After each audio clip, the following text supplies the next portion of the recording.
Good evening, everyone. Welcome to OBS Talk Show Presents. And today's episode, we will be talking about mass shootings. So there's a lot of mass shootings that's been going on in the United States in 2022 alone.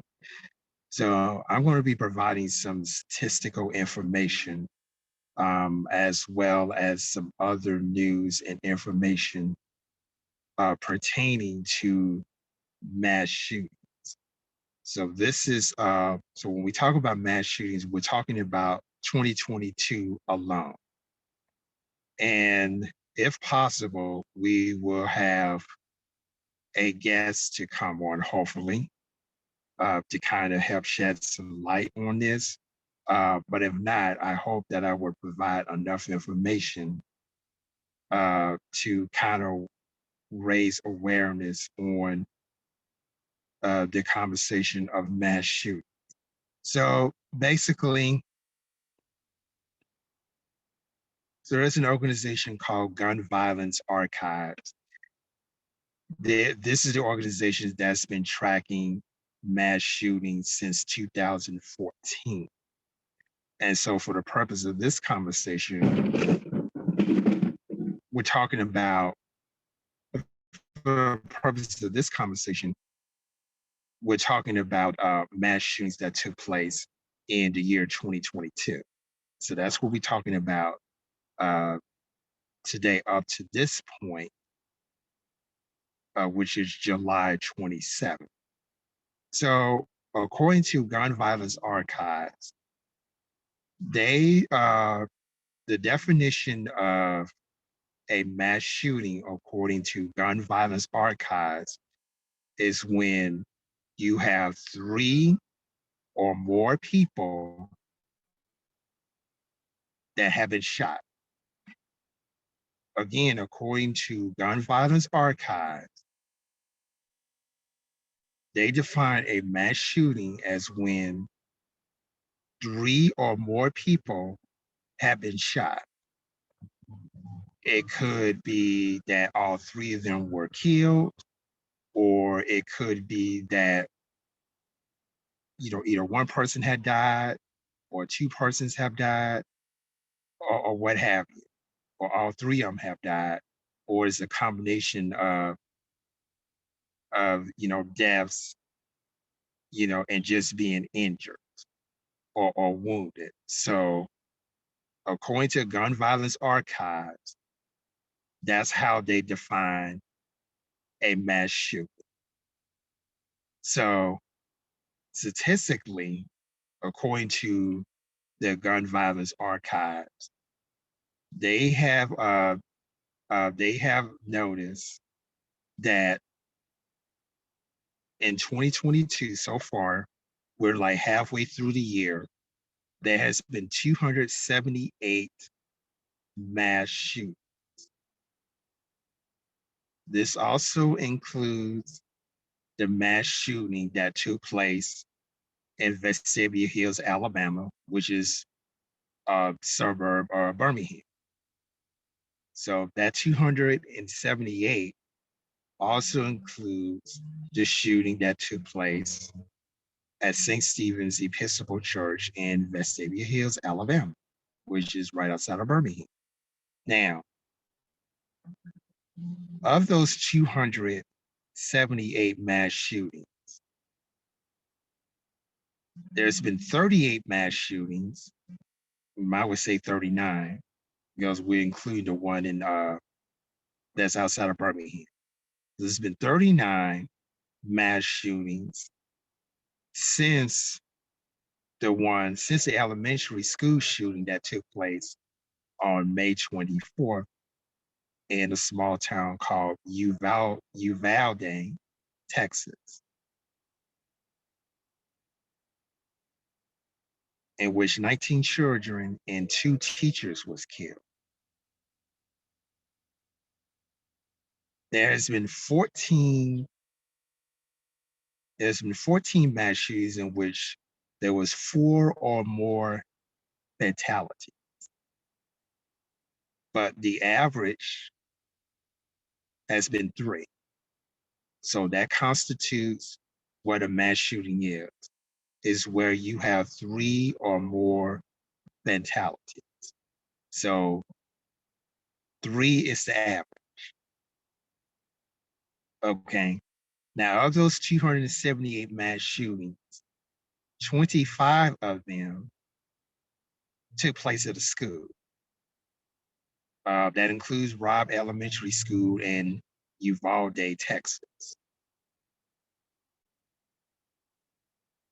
Now, there has been 3 times in which there was a mass shooting that took place at a school that happened more than once. So in other words, it's been 3 times in which there was a school shooting that occurred in, I mean, let me start over. There's been 3 times in which there was more than one school shooting in one particular day. That occurred on May 19th. So that occurred on January 19th, February 1st, and May 19th. In those 3 instances, there has been more than one mass shooting. More than one. It occurred 3 times this year. January 19th, February 1st, and May 19th. In January, there was 34 mass shootings, and there was 13 days in which a shooting did not occur. In February, there was 36 shootings, and 8 days that no shooting occurred. In March, there was 42 shootings, and there was 10 days in which there was not a mass shooting. In April, there was 57 mass shootings, and 9 days, no mass shootings occurred. In May, it was 63 mass shootings. There was 5 days in which there was no mass shooting. And since yesterday, June 26th, there has been 44 mass shootings, and 5 days there was no mass shooting. The reason why I said it's 44 is because we have to add the shooting that took place at St. Stephen's Episcopal Church in Vestavia Hill, Alabama, which is right outside of Birmingham. So that constitutes a 44. So all in all, according to Gun Violence Archives, there's been 278 mass shootings that occurred across the country.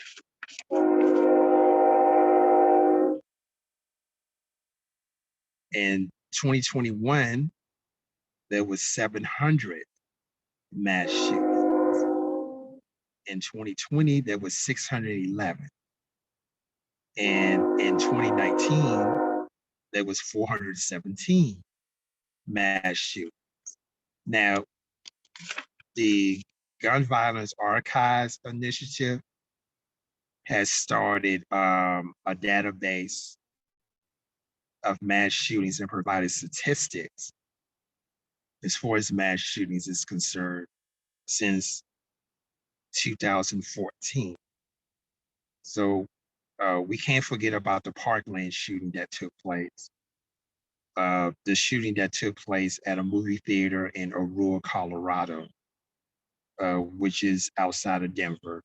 So we can't forget about that. So those pretty much are the statistics as far as the mass shootings is concerned.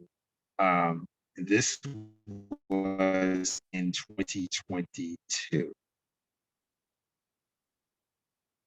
We're halfway through the year. We had 278 mass shootings that took place, and 25 of them that took place in the school.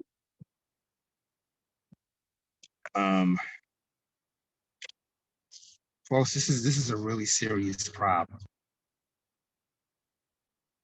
that we have. And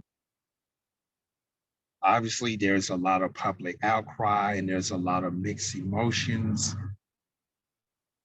that's going on. But we also have this subject of the Second Amendment to the US Constitution, which, according to the Supreme Court, they interpret it as a person has a right to bear arms in case of a defense. But again, that these shootings have taken place has nothing to do with self-defense. So it looks like we have a loophole in this amendment that needs to be addressed. So when they say that the right to bear arms shall not be infringed upon, the Supreme Court is basically saying that, you cannot legislate any type of gun control, which a lot of conservative Republicans, they interpret it the same way, and that's what they support. But how are we going to prevent these mass shootings?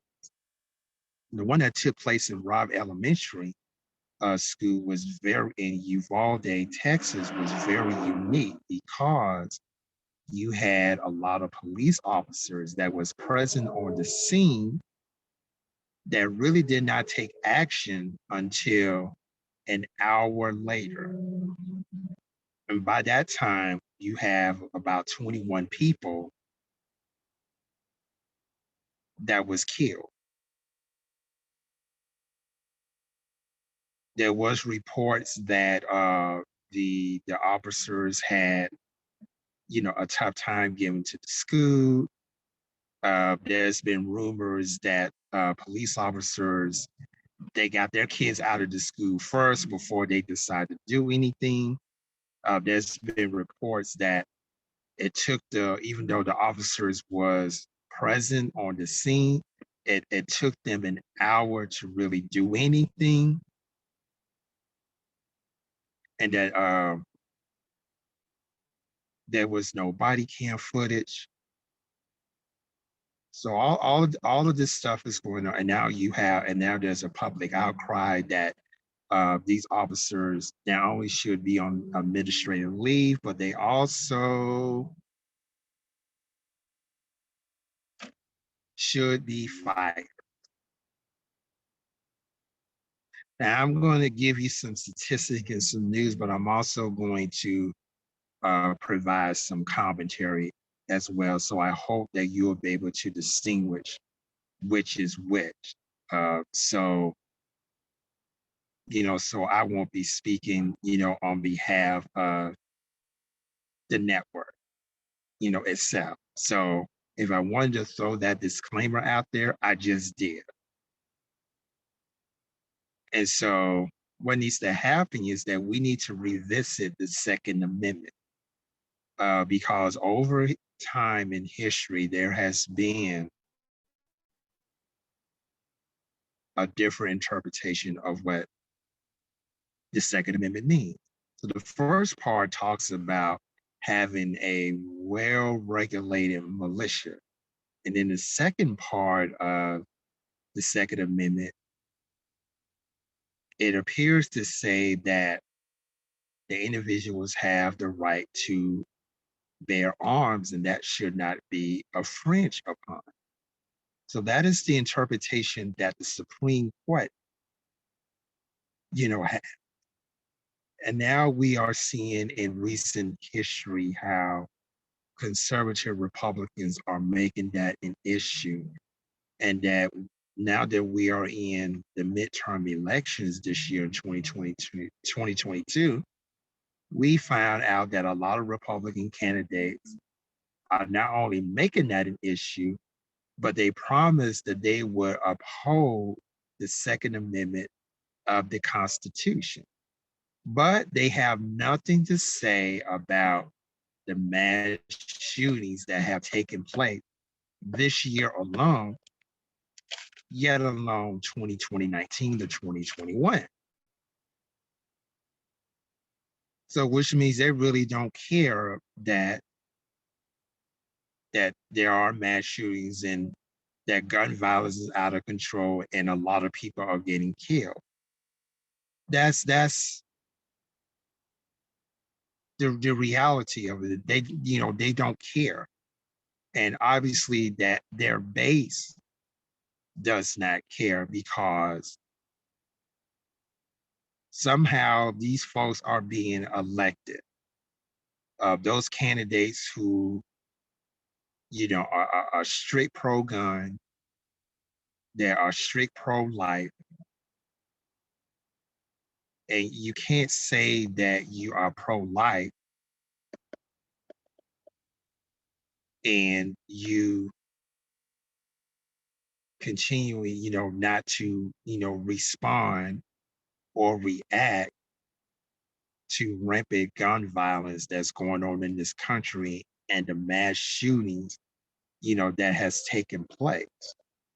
And so these folks are bought and paid for,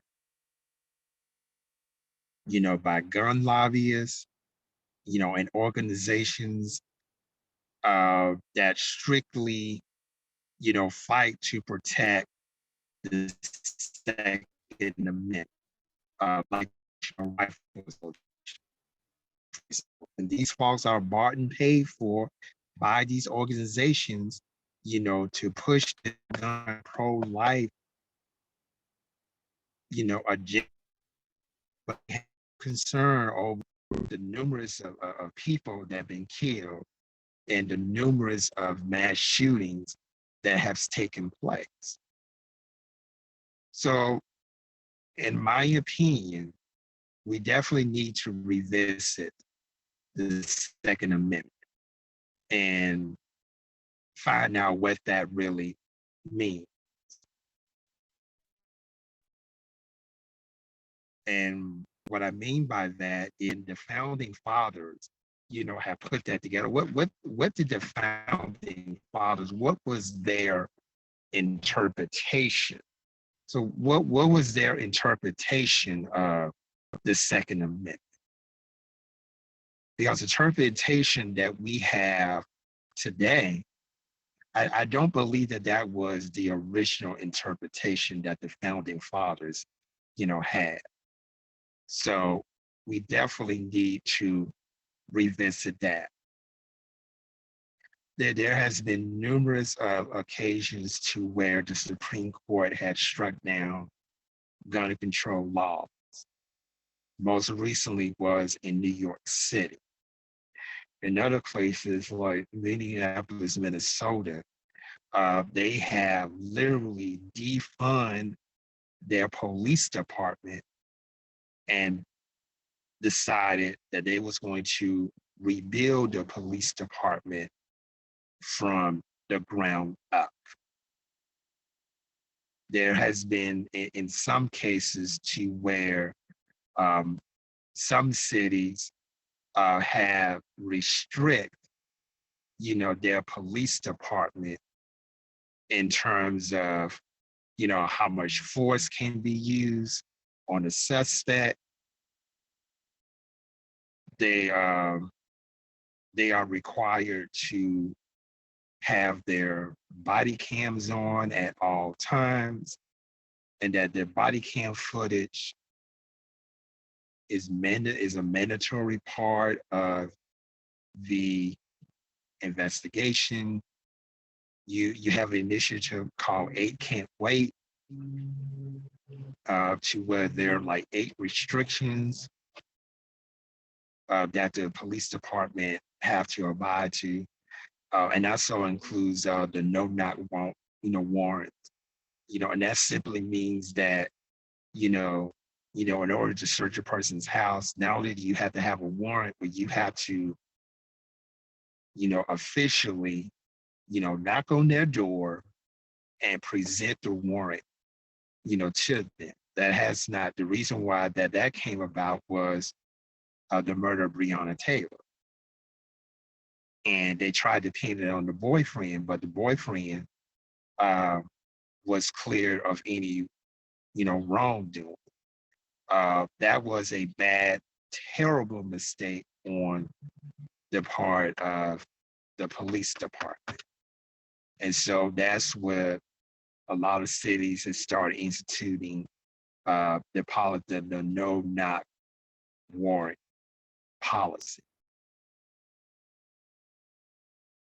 And so what can we say about these mass shootings?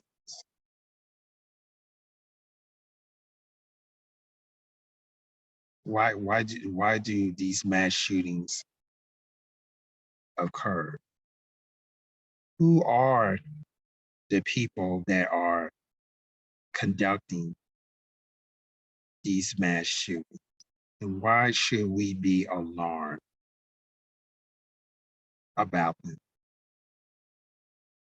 Obviously, we had an incident here in Vestavia Hills, which is outside of Birmingham, that's too close to home, to where the three people that shot eventually died. Uh, One of them was killed on the scene, and the other two later died at the hospital. Now, of all of these mass shootings that took place, for the most part, the suspect was taken into custody. If you go to gun violence archives, if you do a Google on that, it listed every single mass shooting incident on it. They're very statistical, in their research. It tells how many people was shot, how many people was injured, how many people was killed, and what was the outcome of that shooting. Some of them are obviously are still in investigation.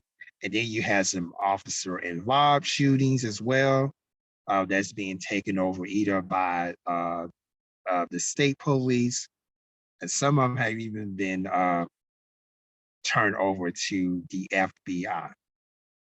And so the gun violence archives has some information on that as well. And I understand that this calls for a lot of mixed emotions. People are angry, they're upset. I cannot even imagine what some of these, the victims and the families are going through, being injured and losing a loved one. I cannot imagine. But the one in Vestavia was kind of close to home. And it really makes you wonder, are our streets, are they really safe? And do we really have to have a conversation about gun violence and mass shooting, and have a real conversation about putting into place a gun sense law?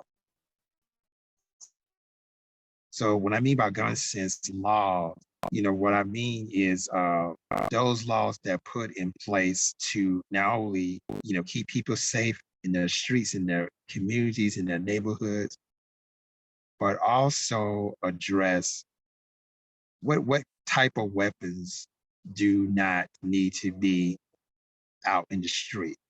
Certainly, we don't need any military grade weapons out on the street. These assault weapons, the M16s, the M15s, the AR-15s, the AR-16s, the AR-17. All of those do not need to be, on the streets. Typically, when we talk about the Second Amendment, it strictly says that we have the right to bear arms for the purpose of self-defense. And even at that, in my opinion, certain types of weapons should not be out in the street. I just mentioned some of them. They're all military grade, weapons. Even your local police department should not have access to certain military style weapons as well. Now, I know in terms of the military is concerned, sometimes they do use assault weapons, but for the most part, they use a 9mm pistol for the most part. And that is the standard issue gun that's given to a military police officer. And that is also the standardized gun that's given to a civilian, a civilian or a non-military police officer, a 9mm pistol. And then there are certain units in a police department, like your SWATs. They do have some type of assault weapon, but that within itself needs to be looked at, as well, because we shouldn't have a police department that resembles one of the four branches of the military. That should not happen. And so with that, that leaves a lot of people, unease and feel unsafe because they never know if they're going to have a mass shooting where they live. And that we're giving criminals too much access to these guns. Here in the state of Alabama, and I'm quite sure a lot of states across the country have this permitless gun laws, which means that you don't even have to have a permit in order to carry a gun. And Alabama is one of several states that have open carry laws, which means that anybody can possess the gun.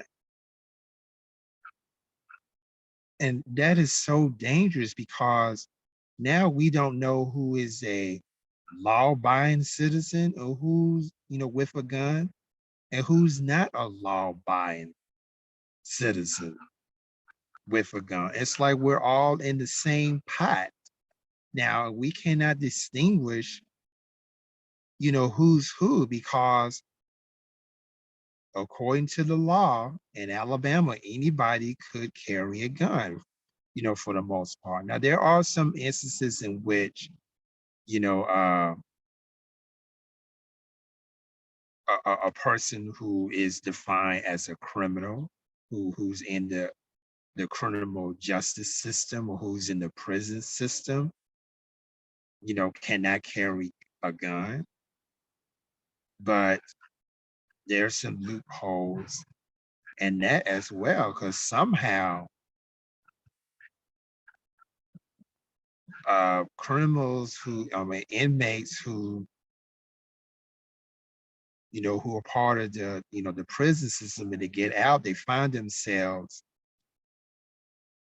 being repeat offender.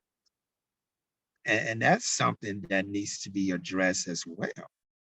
So as far as whatever gun laws that we do have in this country, there's a lot of loopholes. So recently, President Joe Biden had signed a bipartisan legislation to, curtail some of these loopholes. And of course, you have a lot of states that are fighting against this because particularly your southern states like Alabama and Texas that have open carry laws. Of course, they are against it. And so they are planning to sue the federal government, in terms of not, for a particular state not to adhere to federal law. And so that is a problem. When the Constitution is supposed to be the law of the land, and that there are quite a bit of things that are not let up to the state. And so the states decide that they want to take matters into their own hands and decide what gun laws, if any, are necessary. So, I'm not sure if that particular issue is left up to the states, but there are certain things that the Constitution outlined that is left up to the states. And I'm not too sure if the situation with gun laws and mass shootings or things of that nature is one of those things. So we have to do a little bit of research and a little bit of digging, and we'll probably end up having a part two, of this, just so that we can get some experts to come on here. But I'm just kind of like scratching the surface of what's going on and bringing awareness of just how serious, gun violence really is, and mass shootings, really are. Um,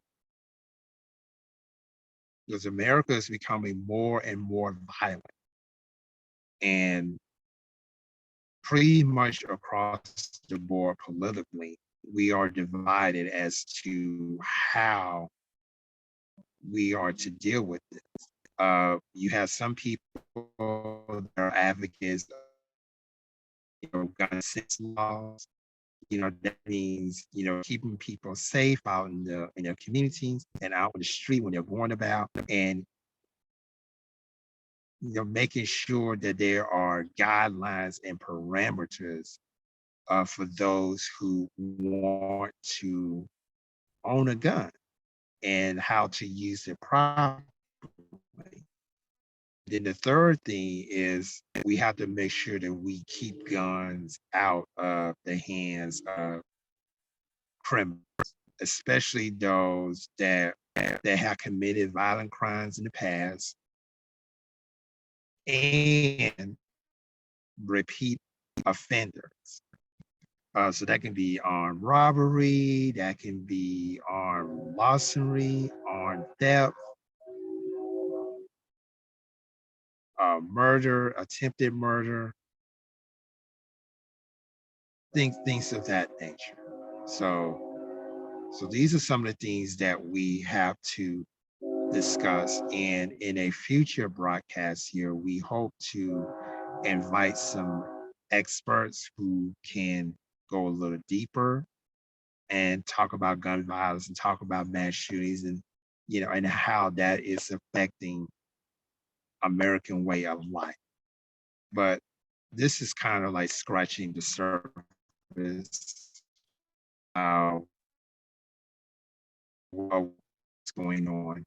And like I said earlier, I cannot imagine or begin to understand how the victims and their families are feeling right now, because there's an unease of emotions that are going on, right now, and people really don't have the answers, and they really don't know who to turn to or where to turn to in order to get those answers.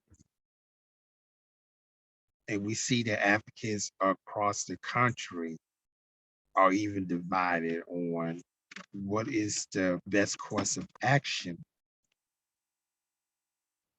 so that we can have the tough conversations about gun violence in general and in mass shootings, and how can we prevent these mass shootings from occurring? Because as of right now, we're getting close to the end of June. We have close to 280 mass shooting in this year alone. And 25 of them rather, took place in the school. So if you go to gun violence archives, they even divide it up into uh, where the shootings have taken place. Did it take place in a retail environment? Did it take place in a place of worship? Did it happen at a school?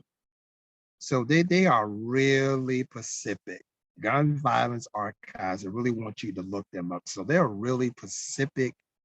They even break it down to the place that it happened in. They broke it down by the day that it happened, the time that it happened, the city that it happened, the exact location, who was involved, how many people were shot, how many people were injured, how many people were killed, what's the outcome, of it. So they are really thorough in providing statistical information about mass shootings in the United States. And they're doing this since 2014. So please go and look them up. They they provide a lot of information. I know that would be beneficial to activists and advocates when they're trying to convey a message or to tell a story, or when it's time to advocate for gun sense laws and legislation. I do highly recommend that you look up gun violence archives on the internet. There are other places where you can go, but that is like the #1 place that you can go. And I am going to see if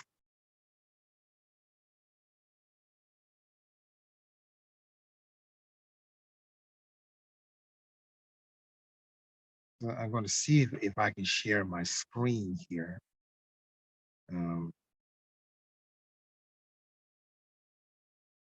Well, it's telling me I have to put in a URL. So I will go back to that later, because I really wanted you to see what the website looks like. So I'm going to pause for just a second here. And I'm going to turn off my video for just a second so um, I can get that, so we can pull that website up here. So just a second. So I'm going to keep talking while I'm doing this. So we're going to attempt to go to the Gun Violence Archives website. So you can actually see, you can actually see what I'm talking about here. So again, I kind of want to give you some definitions.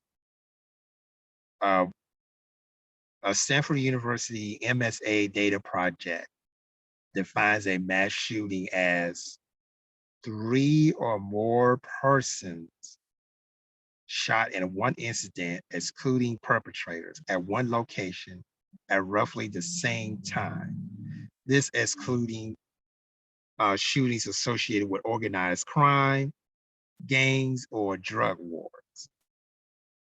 According to Mass Shooting Tracker, they define a mass shooting as 4 or more persons shot in one incident at one location at roughly the same time. According to Gun Violence Archives, they define it as 4 or more shot in one incident, excluding the perpetrator, at one location at roughly one time. Mother Jones defines a mass shooting as 3 or more shot and killed in one incident at a public place, excluding the perpetrator. This list excludes all shootings the organization considered to be conventionally motivated, such as gang violence or armed robbery. The Washington Post defines a mass shooting as 4 or more shot and killed and one incident at a public place, excluding the perpetrators. ABC News and the FBI defined a mass shooting as 4 or more shot and killed in one incident, excluding the perpetrators, at one location at roughly the same time. And then, according to the Congressional Research Service, 4 or more shot and killed in one incident, excluding the perpetrators, at one public place, excluding gang-related killings and those with a profit motive. Only incidents considered mass shootings by at least 2 of the above sources are listed below, of those I just mentioned. Many incidents involving organized crime and gang violence, according to some statistics, are included.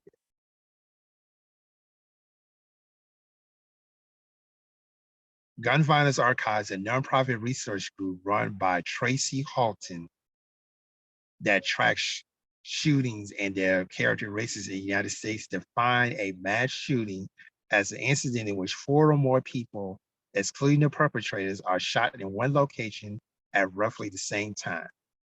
The Congressional Research Service narrowed that definition, limited to public mass shootings defined by 4 or more victims killed, excluding any victims who survived.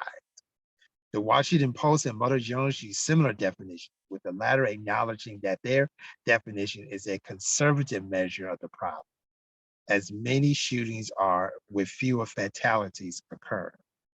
The crowdsourced mass shooting tracker project has the most expansive definition of the 4 or more shot in an incident, including the perpetrator and the victim inclusive criteria. A 2019 study of mass shootings published in the journal Injury Epidemiology recommends developing a standard definition that considers both fatalities and non-fatalities to most appropriately convey the burden of mass shootings on gun violence. The authors of the study further suggest that the definition of mass shooting should be 4 or more people, excluding the shooter, who are shot in a single event, regardless of the motive, setting, or number of deaths. Mass shootings are incidents involving several victims of firearm-related violence. The precise inclusive criteria are disputed, and there is broadly no accepted definition. So those are pretty much the definitions that was listed.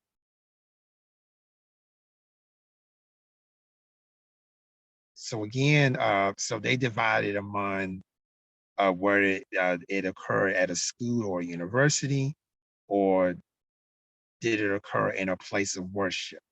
And I think the gun violence archives gives a thorough, they give a thorough definition, not only give a thorough definition, but they also give a thorough statistical information in regards to mass shooting. Okay, so I'm gonna put my face back on the tube, and we're gonna pull up a URL.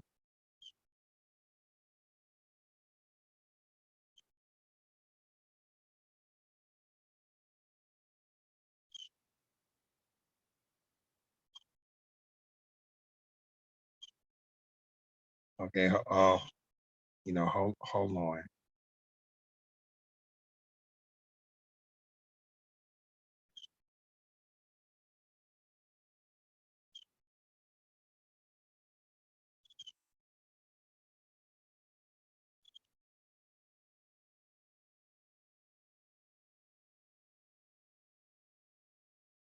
So the name of the website is called Gun Violence Archives. It's gunviolencearchives.org.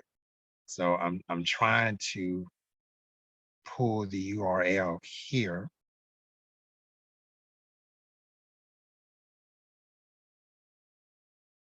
Okay, so this is what it this is what it looks like. Here you have the chart to where there's a number of deaths that occurred from mass shootings, all over the country in 2022. So here you have the number of injuries that occurred, the number of children that was killed, or injured, the number of teens that was killed or injured, the locations where mass shootings took place, locations where the officer was shot or killed, areas where the subject or the suspect or the perpetrator was shot or killed, how many home invasions, uh, places to where a shooting took place that was deemed justifiable, or the person that committed the shooting was using self-defense. And we also have a map of places to where the shooting was unintentional, meaning it was an accident. So not only did they talk about mass shootings here, but they also talk about gun violence in general, how many homicides, murders, how many suicides that took place, number of mass shootings. Notice that this went up from 278 to 293. And this is based on 2013. And so this was actually published today. So these numbers are as of today, since 2013. So from that point up to this point today, which is June 27th, you had 293 mass shootings, and 14 of these shootings have been mass murder. Since that time, in terms of children under the age of 12, 174 has been killed, 361 has been injured. For teenagers, 644 was killed, 1,678 have been injured. There has been 31 officer-involved incidents in which the officer was killed. I mean, there's been officer-involved incident in which there was 32 killings. And then there was 178 officers that was killed or injured.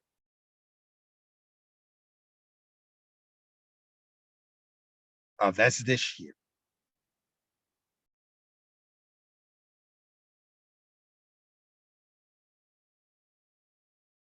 So if you want to know more about the methodology and definitions, you can go to gunviolencearchives.org/methodology.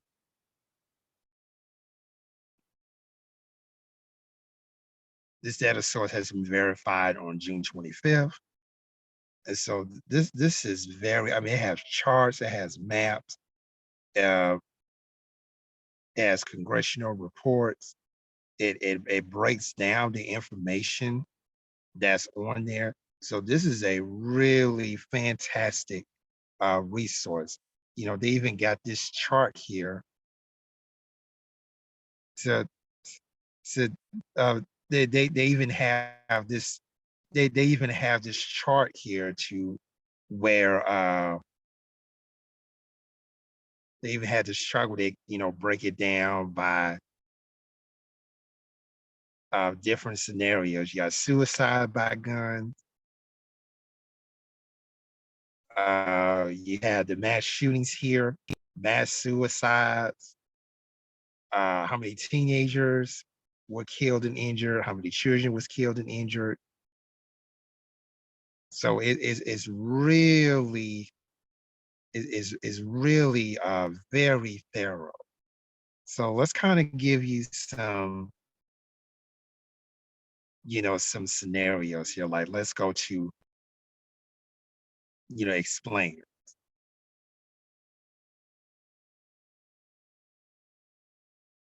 So it basically tells you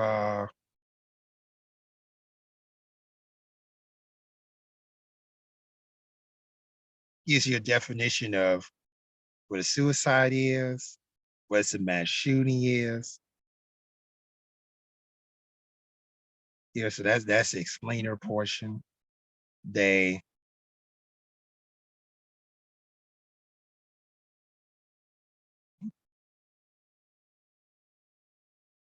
so this is the congressional. So this is the congressional report. It's broken down by state and it's broken down by district. So all these are congressional districts. So if we go to Alabama Congressional District 7 and click search, for example,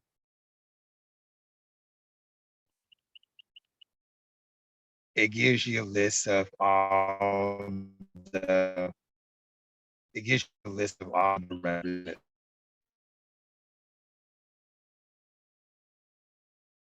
And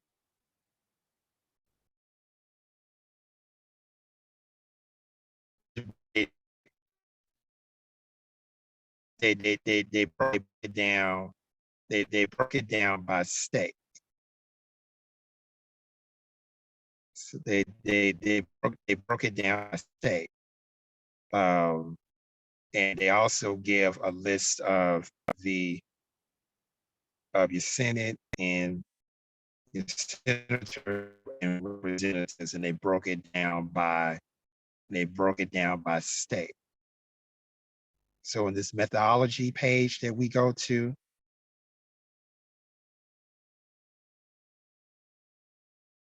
it kind of gives a background. It kind of gives a background of the kind of like methods to the madness type thing. They've been in existence since 2013.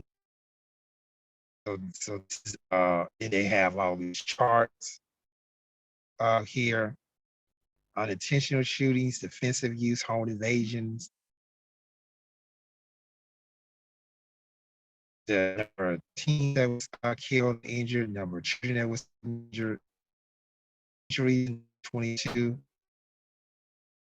number of deaths 22, how many officers were killed, the location as determined on this map, and the location of the shootings. And they also have a chart too. So it's not just the maps. They also have the charts as well. And so this website is like really thorough. Is really thorough. What they do. So yeah, so that's the chart. That they have. So and some of their some of their numbers also comes from the Centers for Disease Control and Prevention. As well. They also help in their research. So we even have uh, what happened in the last 72 hours. So um, hopefully this will pull up automatically. Okay. So this is so this so they got it. So each one has an incident ID, and it tells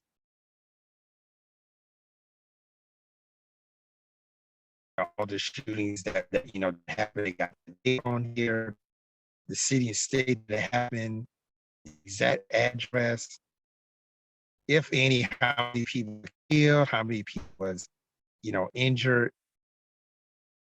You can also view the incident report. You can also view where the information came from.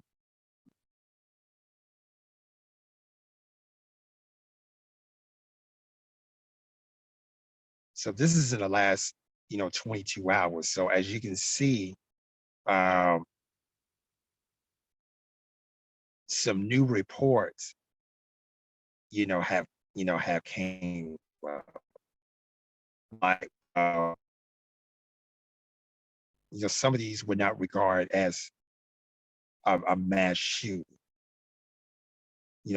per se. Uh,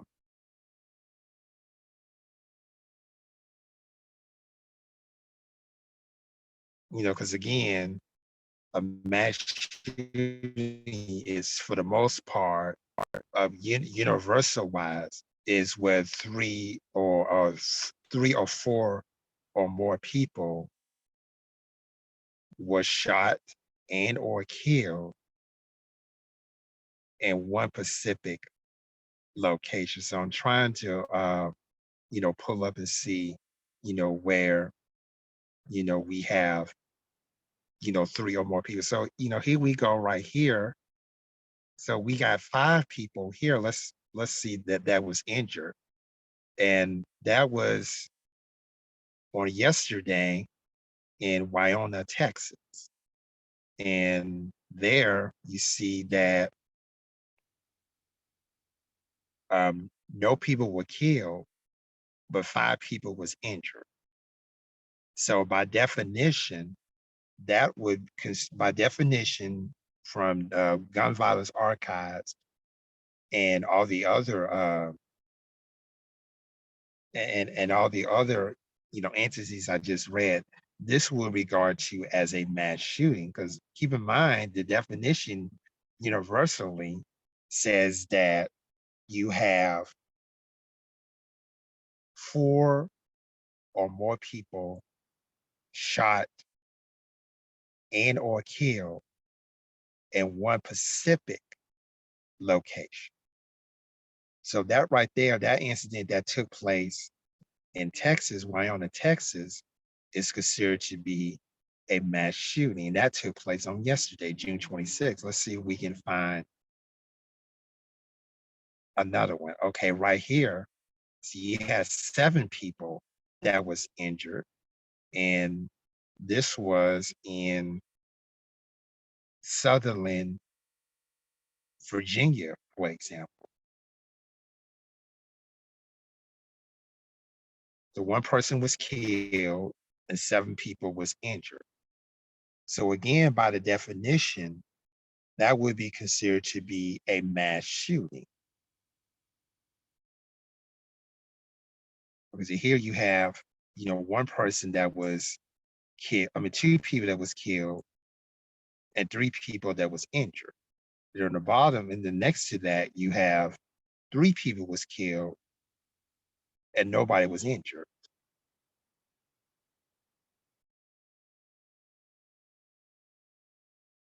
So you have a lot of, so again, by definition, see here, this one right here near the bottom, you have 1 person killed and 6 people was injured. So that was in Blakely, Georgia.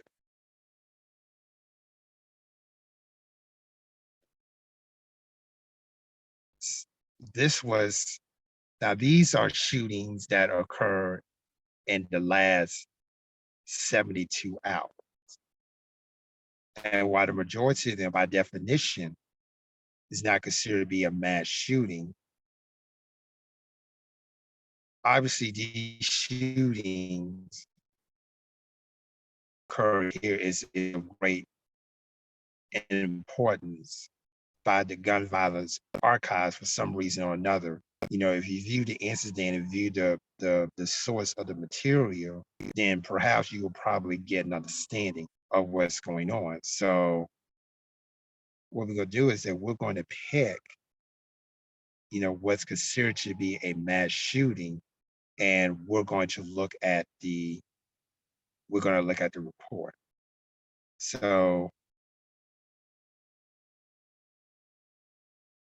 I'm gonna go back to the fourth page, and I'm going to find the one that,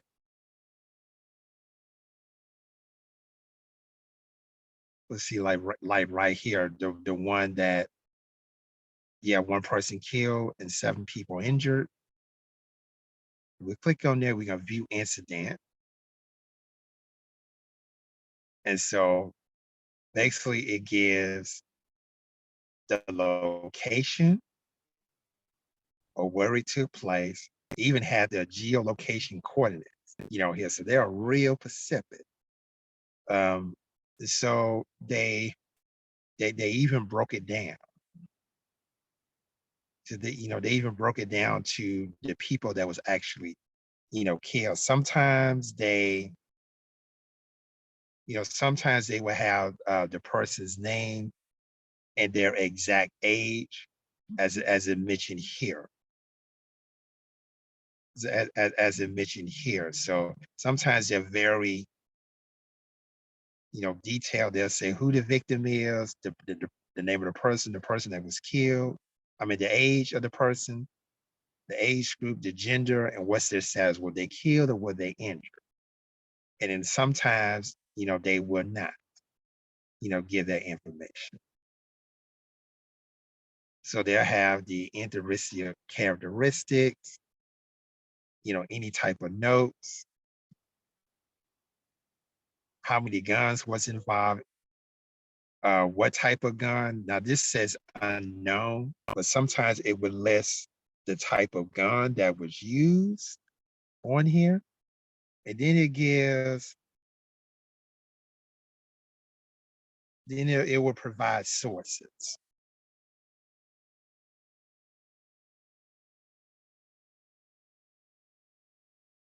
So obviously this has came from a newspaper, and it also lists uh, the congressional district that it covers, the state Senate district that it covers, and the state House of Representatives district, that it covered.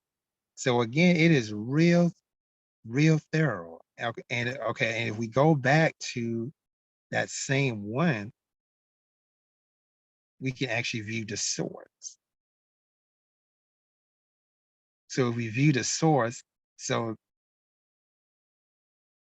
the Southern community is covered by Southern community in Virginia, has been covered by the Danville Register and V. So which means that the town of Sutherland in Pennsylvania County, the nearest city to Sutherland is Danville. So this is the article that had reported. So this is the article that provided information about the shoot. And so again, this is very thorough. And so this is a report that occurred in the last 72 hours. So in other words, the Gun Violence Archives, or GVA, they update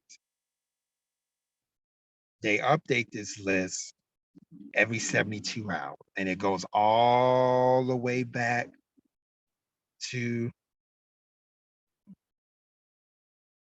2013. So we have an instance here in Bakley, Georgia, that one person was killed and 6 people was injured. So we're going to view that. We're going to view the incident. It tells the exact location. Now here, it doesn't give a lot of information here. It just said what type of person it was. All of them were victims. and it said who was killed and who was injured. So this is the incident's characteristics. Obviously, here they identified this as a mass shooting because 4 or more victims was killed or injured, excluding the subject, suspect, or perpetrator that occur in one location. And it indicated that this incident happened in and around an establishment. Now, if it was a school, it'll say school here. Okay. So it said it happened in a restaurant or a club area. So it was very specific. So they said there was one gun involved. The type of gun that was used is unknown. Okay, so we'll go back. We'll go back to that same one I just mentioned. And we're going to view the source.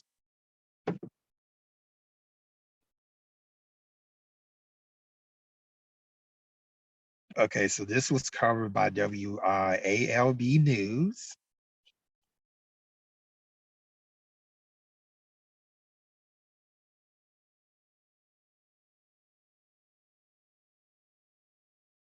Normally, if it's like a smaller city, obviously like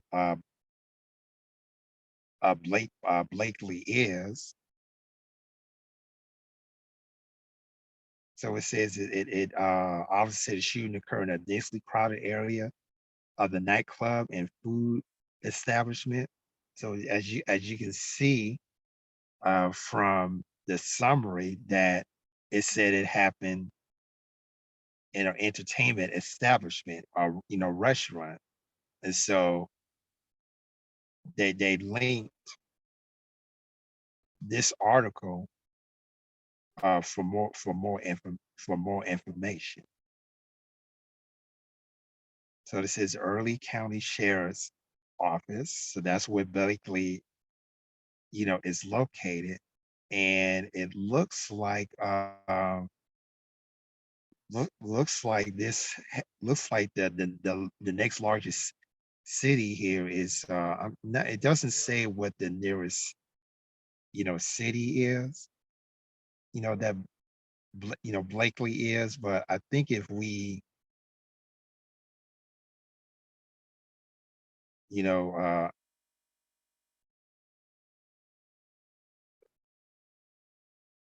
I think if we can click on one of these links, it'll probably tell see Albany. So Albany. So Blakely, so the next largest city to Blakely is Albany, Georgia.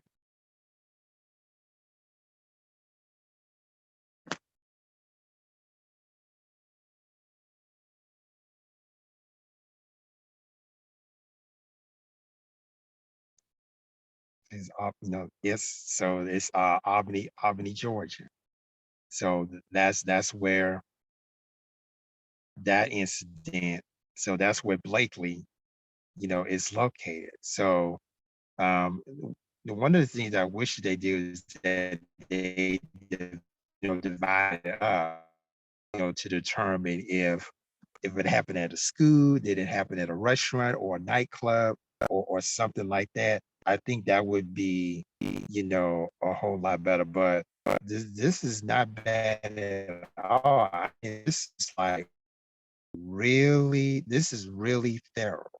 And so these are all the major shootings that occur within the last 72 hours that has some kind of significant, importance. So it goes back all 3 days. It goes back to June 24th, and Gun Violence Archives is based on Washington D.C. where they're located.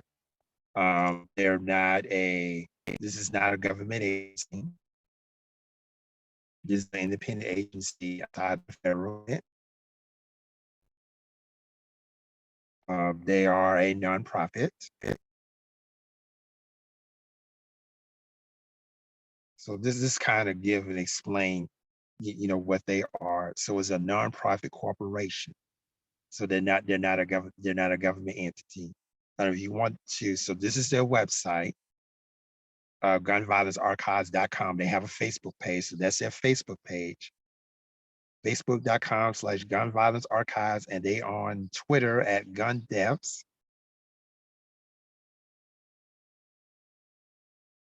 So they're not an advocacy group.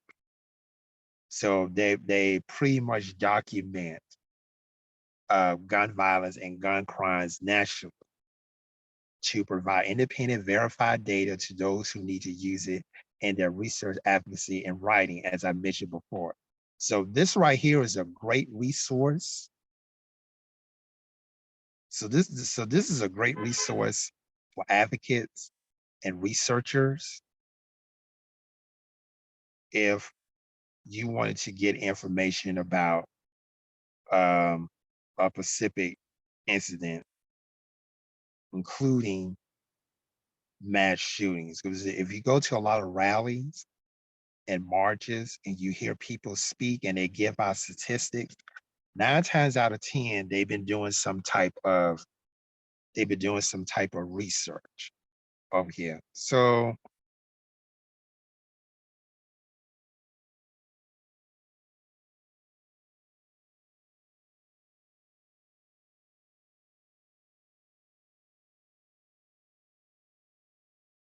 we're going to okay, I'm gonna leave it, on this screen, but I'm gonna leave it on this screen for a moment. But um we're going to, give you some, so we're going to, give you some news in relation to, mass shootings in 2022. So we're going to do that. There's a New York Times report that says schools are spending billions on high-tech defense for mass shootings in the wake of what happened in Uvalde, Texas. That was posted yesterday, according to the New York Times. So let's look at that, for example. So I'm going to copy that and go back here to,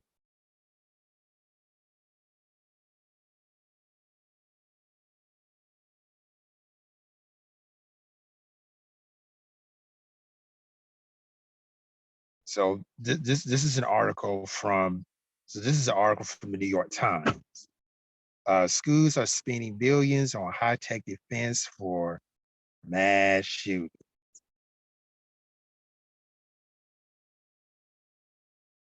For example, there's going to be a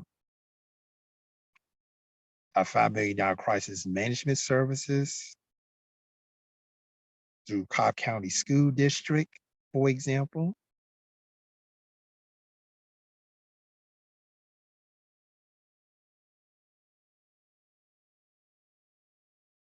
And schools really have been struggling with this type of security since the late 90s. Uh, that's when the Columbine shooting, that's when the shooting took place in Columbine High School in Littleton, Colorado. Um, on a personal note, um, I counsel a lot of teenagers in regards to that shooting who have reached out to me anonymously, and I had an opportunity to counsel them. We had a few of them that was on the verge of committing suicide, and I was able to talk them out of it and advise them to seek professional help. And so this article talks about what schools are doing to boost up security. And it can go to the millions, it can go to the billions. Now, the article I really wanted to show you about is that recently, as I mentioned before, and I'm thought I clicked on it. Here we go. Has gone to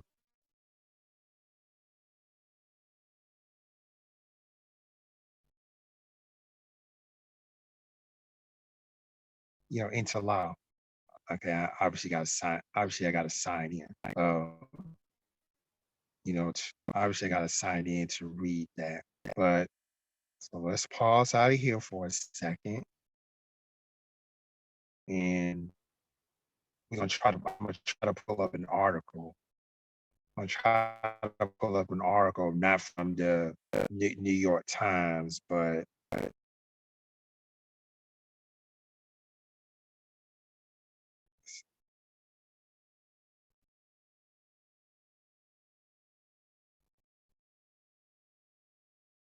so you can break it down by state, we can break it down by race up here. So if we break it down by state,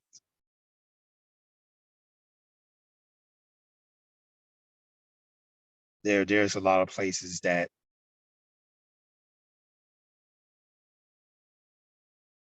like for example, they say that South Carolina has the fifth most 2022 mass shootings of all states.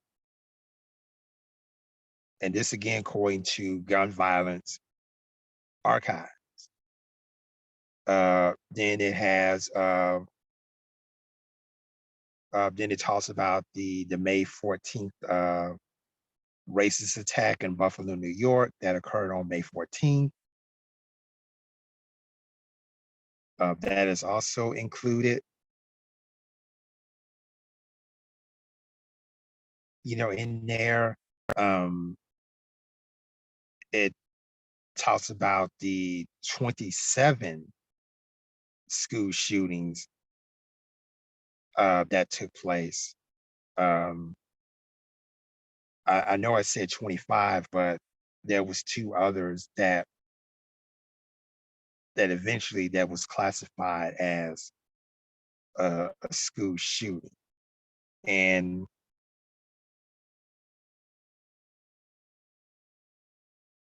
I'm trying to pull up an article about President Biden's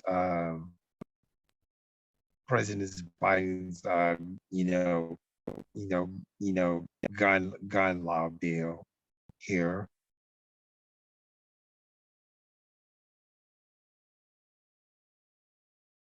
Okay, yes. So here we go, AP News. So I'm gonna, copy that and go back here.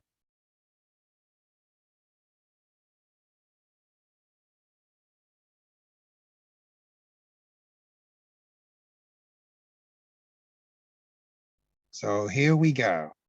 So this actually happened on Saturday. This was reported on Saturday by the Associated Press. Biden signs landmark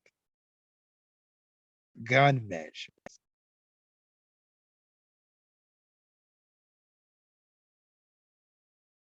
So let's look at that.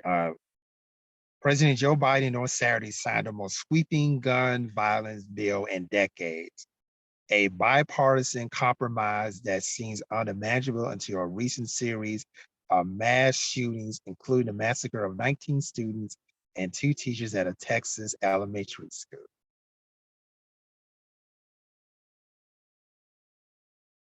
The House gave final approval following the Senate's patches on Thursday, and before President Biden went to the G7 summit on Saturday, he signed the bill into law. Legislature will toughen background checks for the youngest gun buyers, keep firearms for more domestic violence offenders, and help states put in red flag laws that make it easier for authorities to take weapons from people adjudged to be dangerous or considered to be dangerous. Now, I mentioned earlier that a lot of the southern states are, fighting against this. Now, these are states, mostly your southern states, that have open carry laws. So, of course, they're going to be against what President Biden is doing. So that is some of, and they're going to pump in about $13 billion to boost their mental health programs and aid schools. So a massive, and that also includes providing security for a lot of the school systems across the country. So this is kind of like the latest. So this is kind of like the latest, what's going on. And if you click on these links right here, it talks about the shooting that took place in Buffalo, New York, and all of the people that was killed there, they was African American. All 5 of them was African American. So we click here, highlights of the bipartisan gun violence bill that was signed by President Biden. So we're going to click there.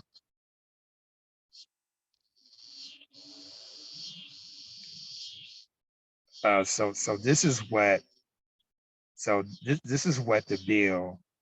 This is what the bill. These are highlights of the bill. Expanded background checks for state and local juvenile and mental health records of gun purchases will be part of a federal background check for buyers ages 18 to 20. 3-day minimum for gathering records will be lengthened up to 10 days to search juvenile data. If 10 days lapse without resolution, the sale will go through. There's also what is called this boyfriend loophole, which explains convicted domestic violence offenders will be denied guns if they have a current or past continuous serious relationship of a romantic or intimate nature with the victim. Abuser rights to buy firearms will be restored after 5 years if no additional violent crimes are committed. Firearms are currently denied to domestic abusers if they are married, live with, or had a child with the victim. You also have what you call red flag laws. Federal aid will be given to the 19 states plus the District of Columbia that have laws helping authorities get court orders to temporarily remove guns from people that presumed to be dangerous. Those states will need strong processes for challenging the taking of firearms. Other states could use money for crisis intervention programs.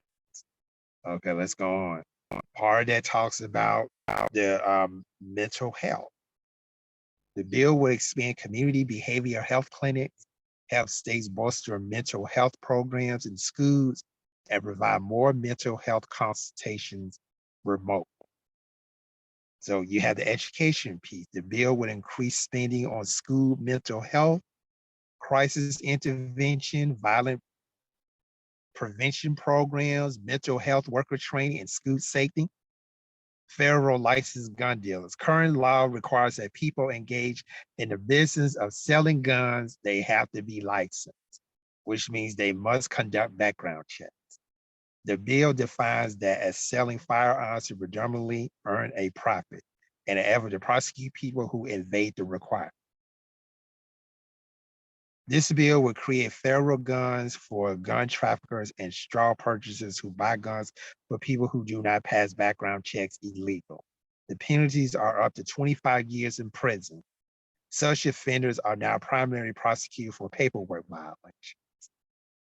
So all in all, this is going to cost around $13 billion. That is more than paid for by further delaying the 2020 regulations that never took effect, requiring drug manufacturers get rebates to Medicare recipients. That regulation will increase Medicare, costs. And so I think this is one of the reasons why why you have a lot of people advocating for Medicare for all, because that would alleviate some of the costs. So I can see, that part.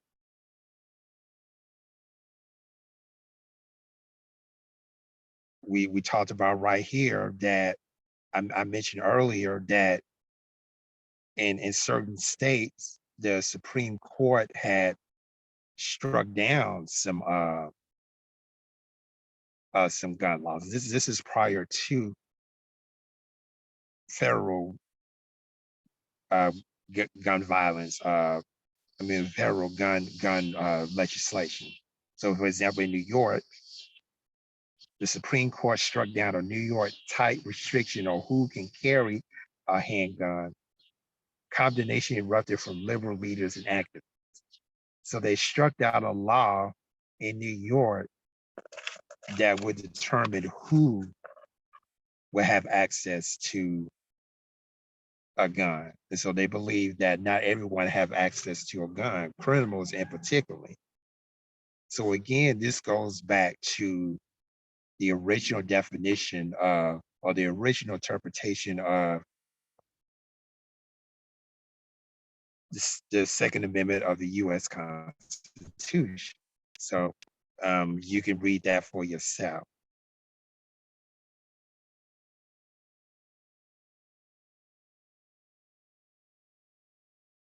So here you got California advances Texas style lawsuit over illegal guns. Oklahoma gun thefts rose as firearm access grew.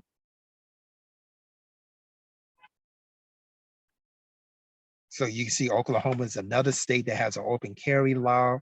And because of that, we're receiving, states across the country are experiencing an increase in gun thefts due to firearm access.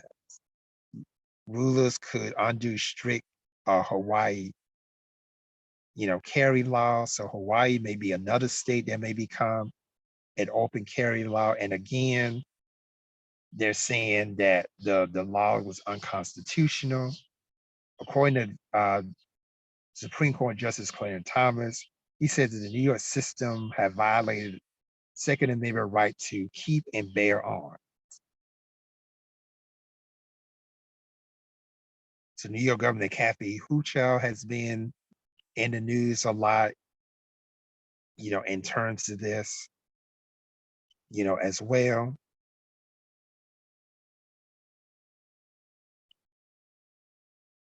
They know that this is targeting young, Black people up here.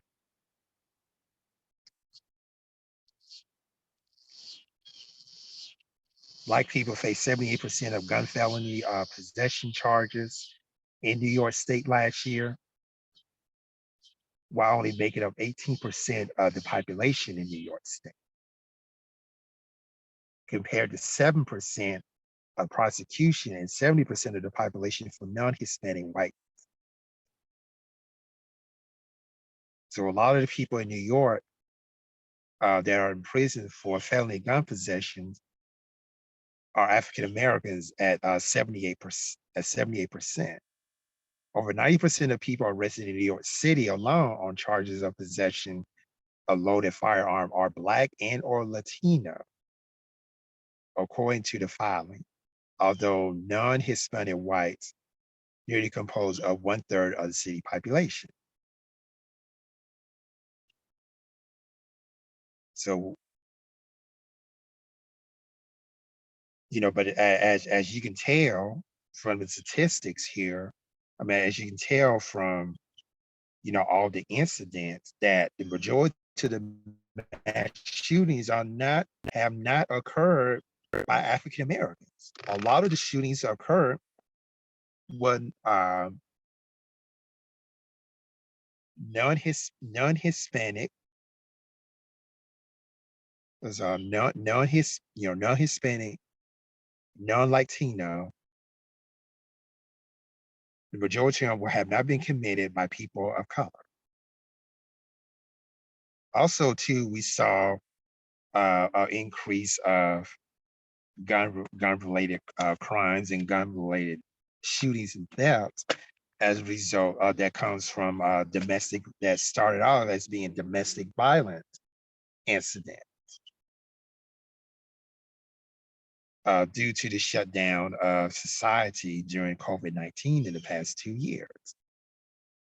So that's also should be that also should be considered as well. So we're going to move on. Uh, you know, so we're going to move on from that,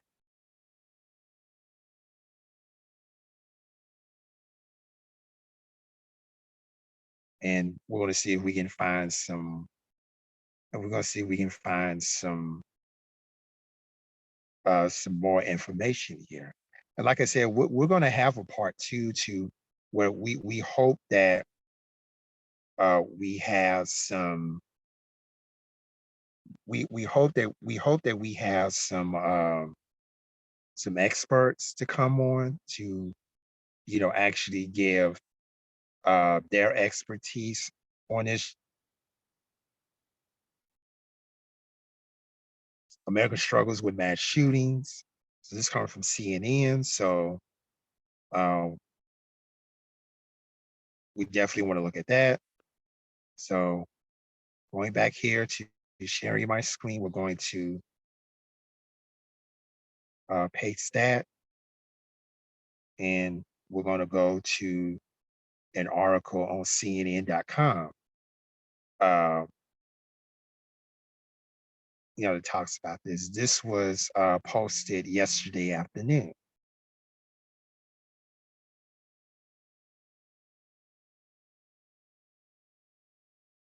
And so here they're talking about. So here they're talking about a shooting that took place in Boulder, Colorado, back in 2021, where 10 people were killed. Here, so this person is talking about that,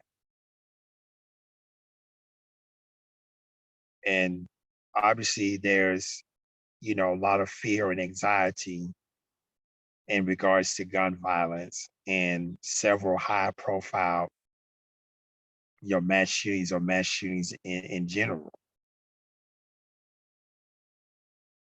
And it talks about the shooting that took place in Baltimore, of course, the elementary school in Uvalde, Texas.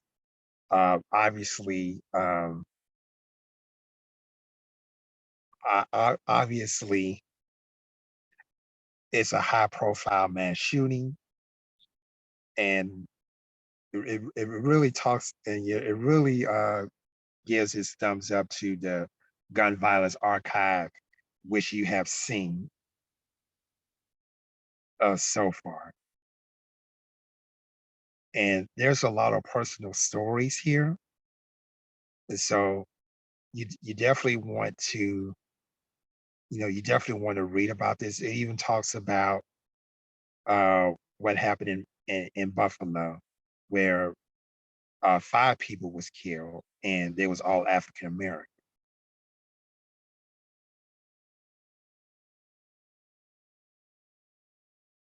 And you got some people that said that they want to leave the country.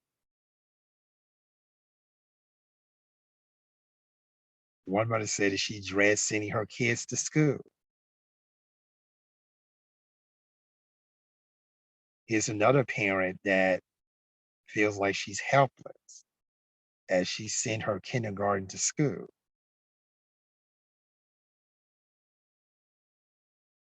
Then it talks about a story of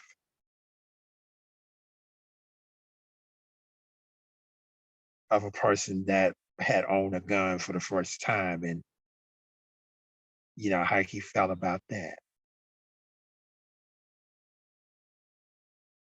So yeah, one person said that that because of that, that she's going to stop going to the bars and the club.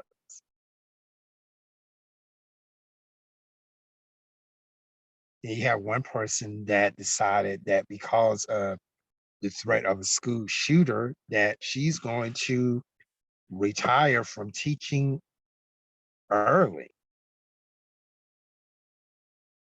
So I mean, as you can see, there's a lot of anxiety that's going on here in regards to there's a lot of anxiety that's going on, in regards to mass shooting. Oh, here, so we're going to, go on to go on to something else. Let's see what let's see what else that that we can find here. And again, if you get a chance to, please go to the gun violence archives.org. I mean, it has a wealth of information, and knowledge. Another place that you can go to is called Everytown, to Everytown Research. So we're going to go. So we're going to go there, and I'm going to post it on here. Share my screen again.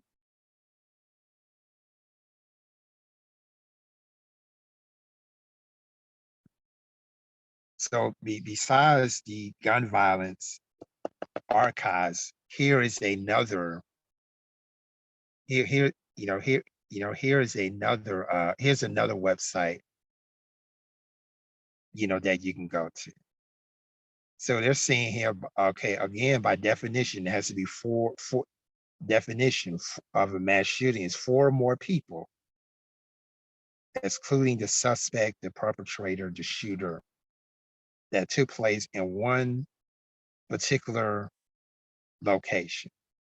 And so by that definition, since 2009, there's been 278 mass shootings in the United States, resulting in 1,569 people shot and killed, and 1,000 people were shot and wounded. So here you have all. So here's the map. So here's the map right here. So in the United States, they broke it down. They broke it down by state. And as you can see here, the states that did not have a mass shooting were Hawaii, Iowa, Nebraska, New Hampshire, Rhode Island. Those are the states that did not have a mass shooting. Everyone else had at least one. Every other state has at least one. Okay, so for example, we click on Alabama.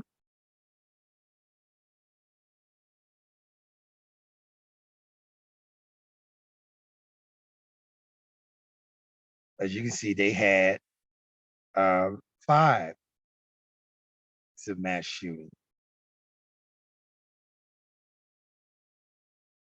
So basically, the larger the dot, the more people that was involved. And so this right here is obviously the recent one that took place outside of Birmingham. And so they kind of broke it down to the mass shootings by a shooter who was prohibited from having a gun, those that we didn't see the dangerous warning signs, those mass shootings that took place in which it was an intimate partner or a family victim, and those who carry assault weapons or a high capacity magazine or military style weapon. So let's click on, so in that case, so in Alabama, there was two. So Alabama, there was two. And in the United States, it was 74 altogether. So there was 74 mass, so there was 74 mass shooters in which the perpetrator or the gunman was legally prohibited from having a gun. So that's what this website looked like. Let's see what else. See what else they have.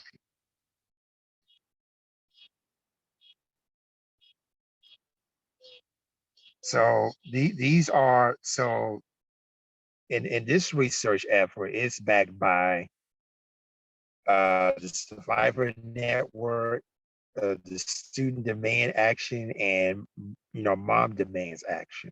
So if you know, so I'm quite sure you're familiar with Moms Demand Action. They are very strong advocates of common sense gun law.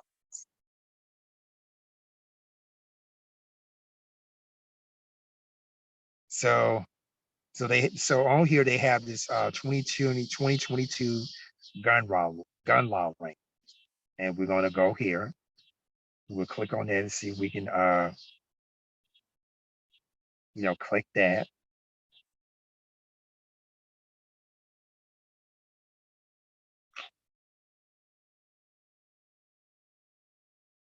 So it divides so they got purple and white. I mean purple and orange rather, sorry.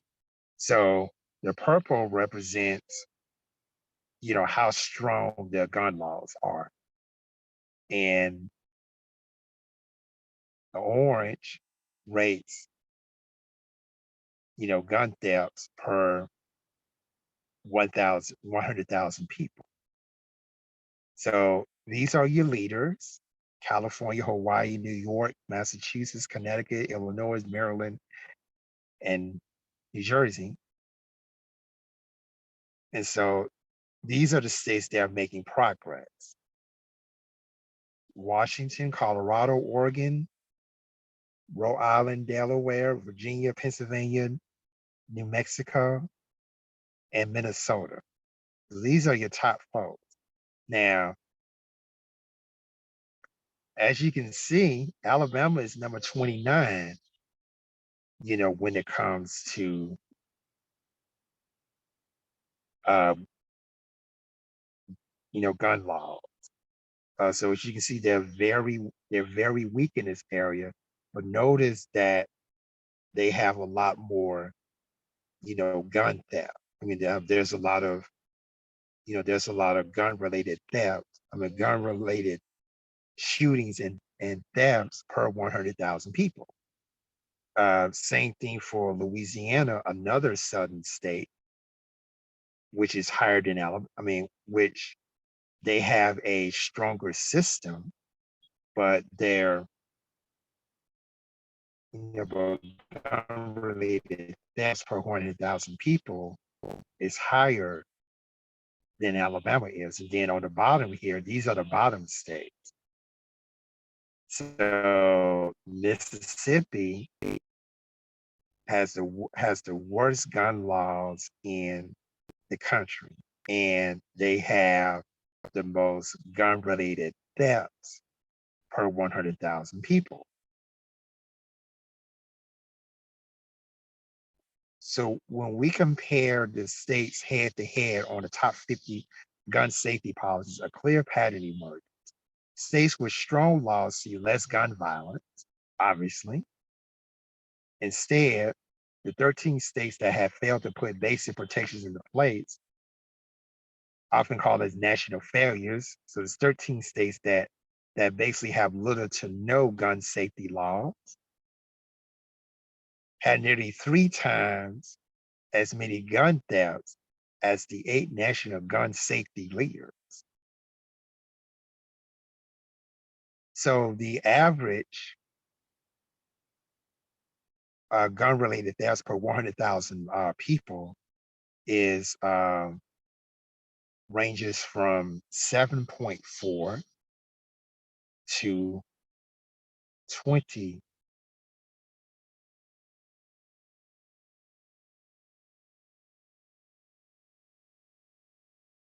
Also, the top 50 laws we focus on represents a wide range of interventions.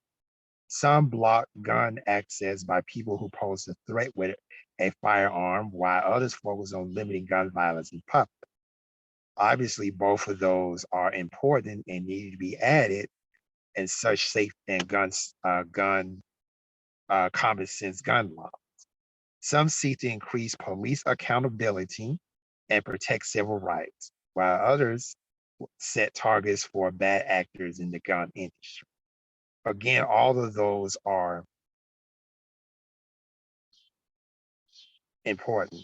So you have the top 14 states in the rankings have all 5 of those policies in place I just mentioned, while the bottom 14 states does not have any critical protection.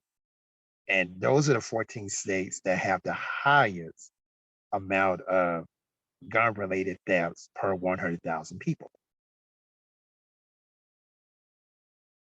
A whopping 21 states at the end of the scale have to make the dangerous decision to repeal, have made the dangerous decision to repeal their concealed carry permit requirements since 2014. So in other words, you have 21 states, including Alabama, that have an open carry law. So basically, if you go back down, the 21 states, at the bottom, there's 1, 2, 3, 4, 5, 6, 7, 8, 9, 10, 12, 13. So all of these states, all of these states right here have, they're considered to be national failures, or they have little to no gun safety policies, or open carry states. And then these states who have weak gun safety laws are also part of the list. So from these 21 states, including the state of Alabama, are open carry states. But you notice that states like Louisiana, Alabama, and Wyoming and Mississippi are part of the top 10 in the number of gun-related deaths per 100,000 people. And most of those states have open carry laws. So this is very important.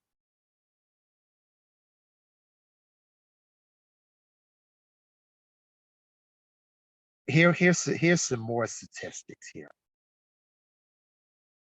Out of all the gun laws showing up at crime scenes after crossing state lines, 4 out of 5 come from states that lack good background, check. You probably heard that there has been some shootings in large part of the country in which the shooter or the perpetrator or the suspect does not necessarily live in the locality that the shooting has taken place. Notably strong law states like Illinois and Maryland remain plagued with high gun violence in their biggest city, in which part because they are there's a lot of gun traffickers.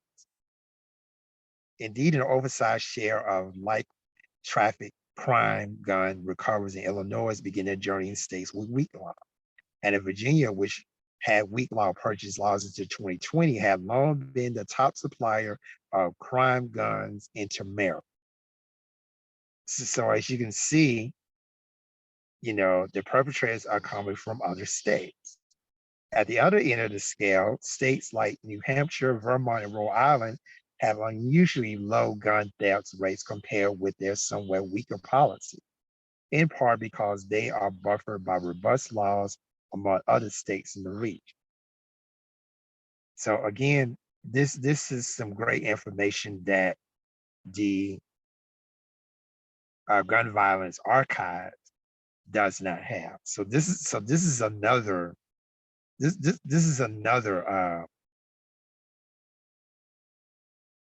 and then you have states like Nevada and New Mexico, who are working to strengthen their gun law.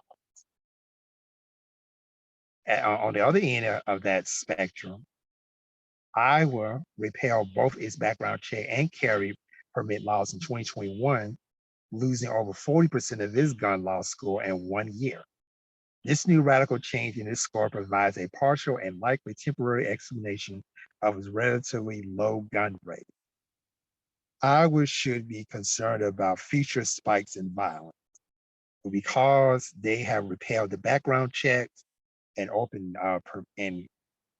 and became an open carry state, we could assume here, based on these statistics, that there's going to be a spike in gun violence. All 50 states can rely on a backbone of federal law to help keep guns out of the wrong hand. That's exactly what happened when President Biden signed gun law legislation into law. And so far, the U.S. Supreme Court have not determined whether or not it was or is not, whether it's constitutional, or not. And of course, those states that have open carry laws, of course, are against this legislation. And from those statistics that we have saw, those are the states that typically are high in gun violence related thefts. So where do we go from here? A safer future is possible. Our gun laws rankings show which states are ahead and which are behind, and provide a checklist on how, to get there. So if you click on these, they determine how we calculate the rankings, learn more about their methodology. So they have methodologies here. If you click here and say how you can click here on how to join a movement to advocate for change in your state.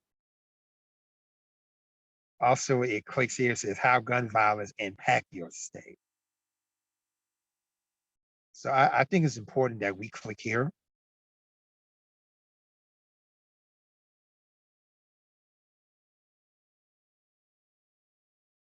So on this page,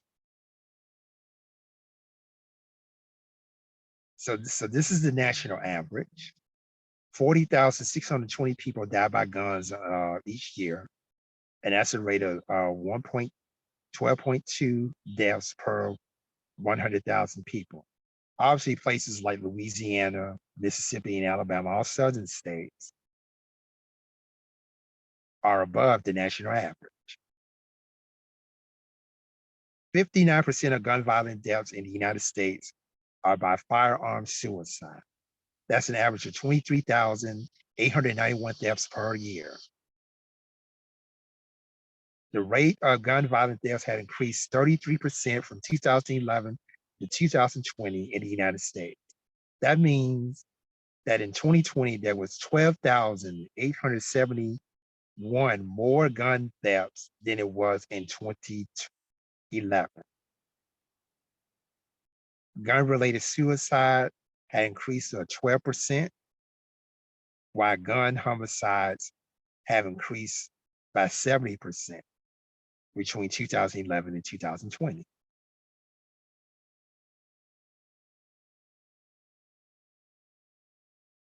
So that's a chart So as you can see, it's pretty high here. Gun violence costs the United States $281.1 billion each year, in which 12.7 billion of that is paid by the taxpayer.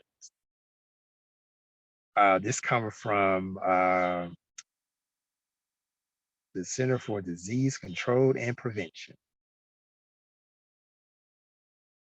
So if you want to know the overall situation of gun violence, there's a PDF form right here that you can, and this is for further resources. You can get stories and analysis. New data always come up. What's the economic cost of gun violence? Here, so again, this is another great resource here that this is another great resource here that you can use as well. Let's see what else we got here. So you got everystat.org and gunviolencearchives.org. Those are the two.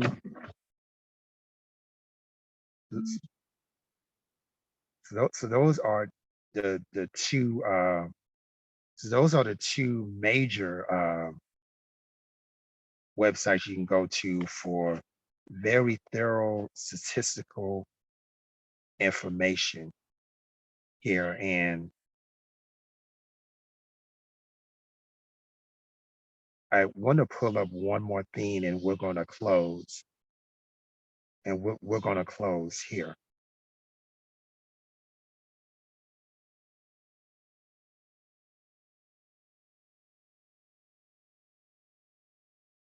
So again, those of you who join us, we are talking about mass shootings and trying to raise awareness of mass shootings and how serious it is. And we're going to go over a few more things.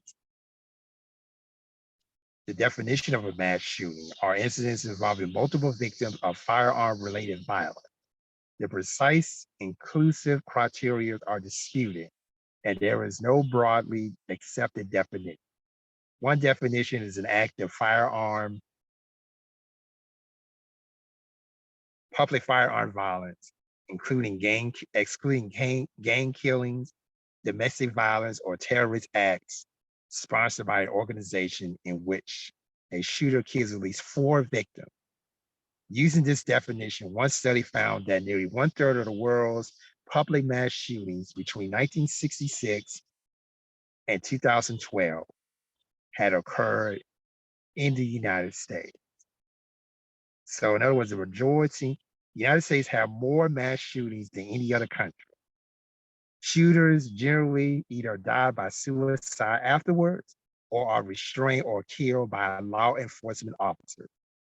Mass shootings account for under 0.2% of homicides in the United States between 2016 and 2012. I mean, 2000 and 2016, excuse me. So what are some of the contributing factors? So one of them is high access to guns. Higher access and ownership of guns has been cited as a reason for the US high rate of mass shooting.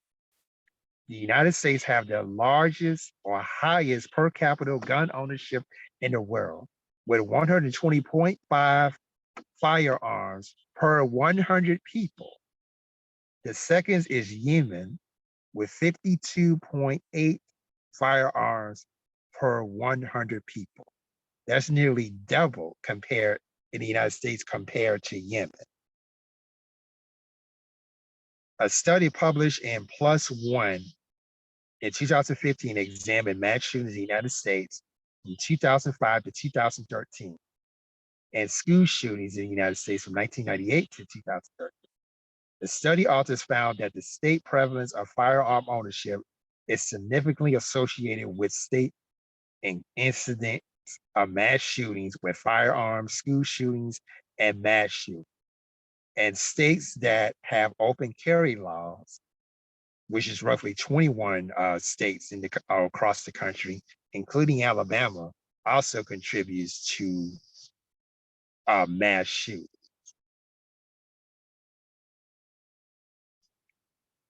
Another contributor of mass shootings is mental health and suicide. A panel of mental health and law enforcement experts have estimated that roughly 1/3 of acts of mass violence, defined as crimes in which 4 or more people were killed since the 1990s, were committed by people with a serious mental illness. However, the study emphasized that people with an SMI or a serious mental illness are responsible for less than 4% of all the violent acts committed in the United States. The American Psychiatric Association states that gun violence is a public health crisis and has repeatedly noted that the overwhelming majority of people with mental illness were not violent and are far more likely to be victims of violent crime than perpetrators of crime. The APA had endorsed red flag laws to remove firearm access from people at high risk of committing acts of violence. Additionally, in February 2021, Psychological Medicine published a survey viewing 14,785 publicly reported murders in English language news worldwide between 1900 and 1919, compiled in a database by psychiatrists at the New York State Psychiatry Institute and Columbia University Irving Medical Center. They found out that 1,315 personal cause mass murder, only 11% of mass murder, and only 8% of mass shooters had an SMI. And again, SMI is a serious mental illness.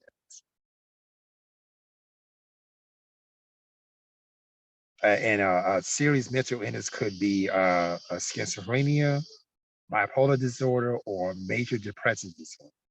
That's what a serious mental illness is. That mass shooters have become more commonly than any other form of mass murder since 1970. And since then, 73% have occurred in the United States alone. And that mass shooters in the United States will more likely have legal histories to engage in recreational drug use or alcohol abuse, and to display non-psychotic, psychiatric, or neurological symptoms.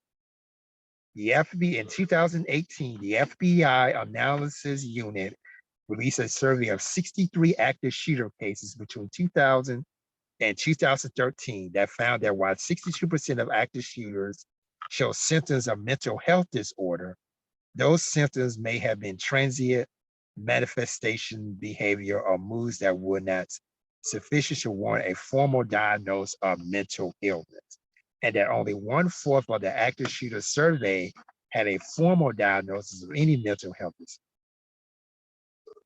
The survey concludes that the given lifetime prevalence and symptoms of mental health illness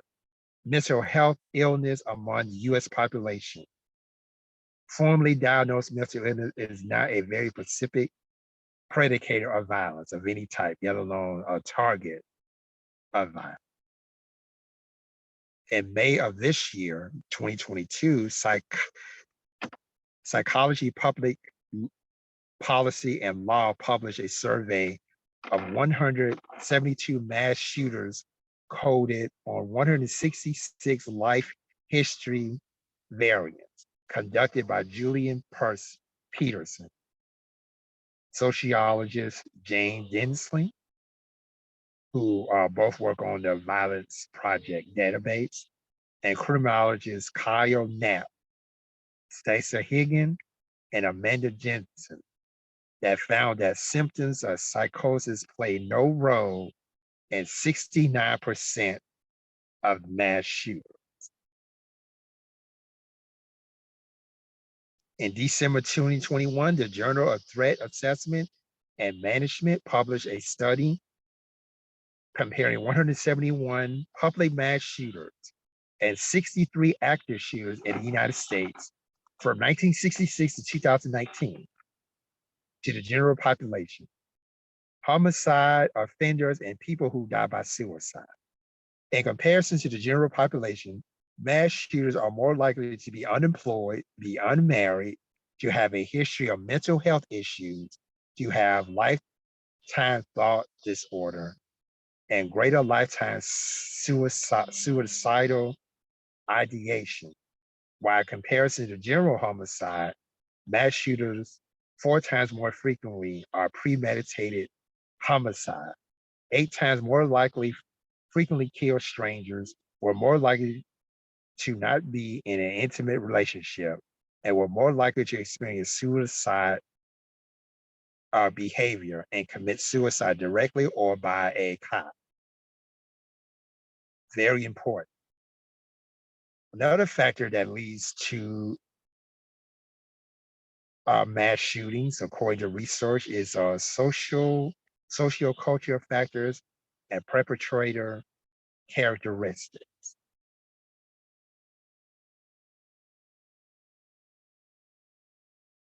Survey co-author psychiatrist Paul S.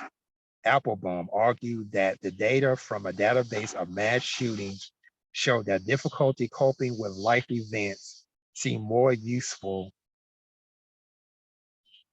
for preventing mass shootings and policies on emphasis on serious mental illness. In other words, they're saying that they're saying that having difficulty coping with a life event is a possibility that would lead a person to become involved in a mass shooting. However, it was also noted that considering that mass shootings committed by perpetrators with a serious mental illness amount to less than 1% of all gun-related homicides.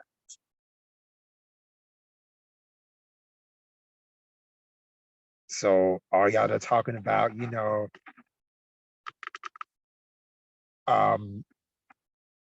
mass shootings or homicides in relationship to, mental health that only occurs less than 1%, only accounts to 1%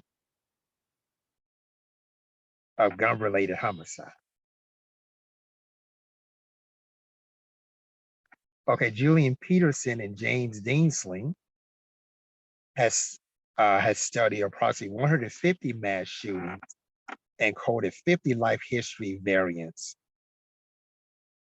From that, their data suggests that almost all mass shooting perpetrators have 4 qualities in common. They had, number 1, commonly experienced early childhood trauma and exposed to violence. 2, have reached an unidentifiable crisis point in the weeks or months leading up to the shooting, often linked to a specific grievance. Number 3, research previous mass shootings, with many being radicalized through the internet. And number 4, obtain the means or the firearm to carry out the plan, with perpetrators obtaining weapons from family members, which accounts for 80% of the school shootings. Workplace shooters tend to use legally owned guns, and other public shooters are more likely to acquire firearms illegally. A 2021 article in the journal Injury Epidemiology found that from 2014 to 2019, 51% of mass shootings in the United States were related to a domestic violence, and the shooter either killed a family member or had a domestic violence history, which accounts for 68.2% of all mass shootings. Other factors contributing to the prevalence of mass shootings, including perpetrators' desire to seek revenge for preceding school or workplace bullying, the widespread chronic gap between people's expectations for themselves and their actual achievement, perpetrators' desire for fame and notoriety. Mass shootings are perpetrated mostly exclusively by bold men or boys, and a failure of government background checks due to incomplete database and or staff shortages. Some of the weapons are used, including semi-automatic handguns, semi-automatic rifles, revolvers, and shotguns. Of the 172 events from 1966 to 2019 classified as mass public shootings in the United States. By 2022, National Institute of Justice, according to their research, perpetrators use handguns in 77.2% of cases and assault rifles in 25.1% of cases. So what I'm going to do is I'm going to copy this on here and go back to my, because I'm quite sure you probably have enough of this website here. And I'm gonna go back to reading here. So it's going on the weapons that's being used. So let's go down here. So this is where I'm getting my information from.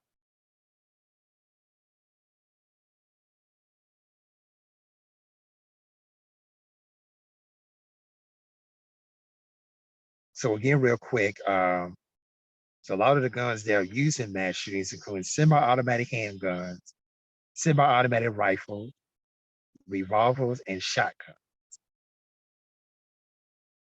This accounts of 77 perpetrators use handguns in 77.2% of cases and assault rifles in 25.1% of cases.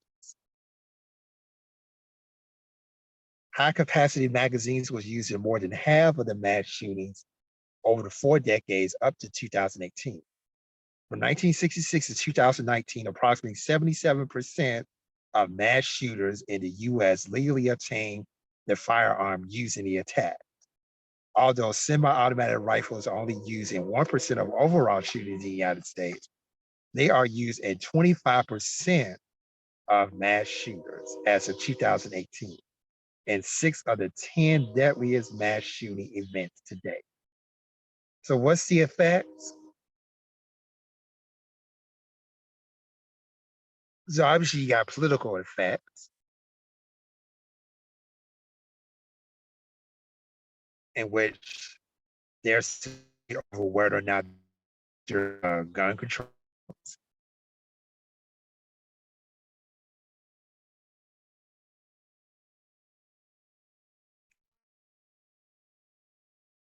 Obviously, it's considered to be a public health crisis.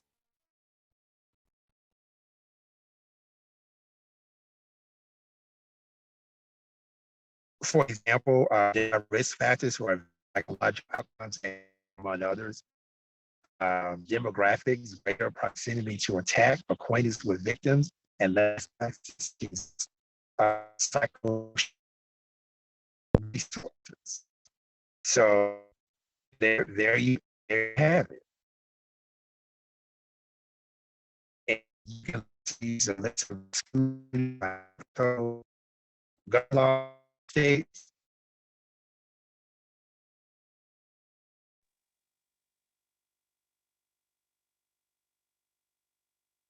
There you have it. The whole scenario of the awareness of gun violence, and it's a lot of information here. And so I hope that you will, take this in consideration and look at the websites I just mentioned for a whole slew of information. And on that note, we're going to close here. So we're going to have a part 2 of this, and we're going to have some activists and some experts to come on to give their expertise on gun violence. And we will also, hopefully, we will hear some personal stories about people that have been affected by gun violence. So we hope that you'll be able to tune in. As soon as we get the logistics of this podcast, we will post it on the Ultimate Broadcast Second Facebook page.